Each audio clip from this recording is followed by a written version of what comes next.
তো আজকে সকালের ঘুমটা তো পুচকু সোনার মুখ দেখে ভেঙেছে। আর ও দেখো আগে থেকে কত বড় হয়ে গেছে, আর চুলগুলো কত বড় বড় হয়ে গেছে।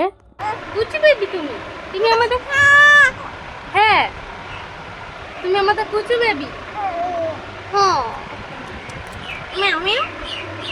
দেখলে তো ও কেমন আমার সাথে কথা বলছিল। ওকে যা বলছি ও সব প্রশ্নের উত্তর দিয়ে দিচ্ছে হ্যাঁ হুঁ করে করে। আর প্রচুর ফোন দেখবি এমন। আর আমি দেখো এখানে এসেও মাথাতে এই সব মেখে নিয়েছি। ও তো সবসময় আমার কোলে থাকে, ছাড়ি না আমার কোল থেকে। আর এইটা হচ্ছে ওর ভিডিও শ্যুট হচ্ছিল, একটু আমরা দুজন মিলে ভিডিওটা বানাচ্ছিলাম। তারপরে আমরা সবাই মিলে একটু মন্দিরে যাচ্ছিলাম হরিনাম তলাতে। আমি, বরকি, রিয়া, একটা বান্ধবী, তার মেয়ে, সবাই মিলে যাচ্ছিলাম। এই হচ্ছে আমাদের কালী মন্দির, আর সেই হচ্ছে মন্দিরে হরিনামের আসর। আর রাতের বেলা দেখো হরিনাম তলায় কত লোক বসেছিল, আর ভর্তি ভর্তি লোক।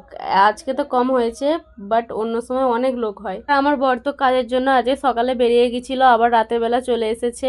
আর আমি পুচকু সোনাকে তিলক পরিয়ে দিয়েছি, দেখো কত সুন্দর লাগছে, পুরো একটা ছোট্ট রাধা ঠাকুরের মতো লাগছে।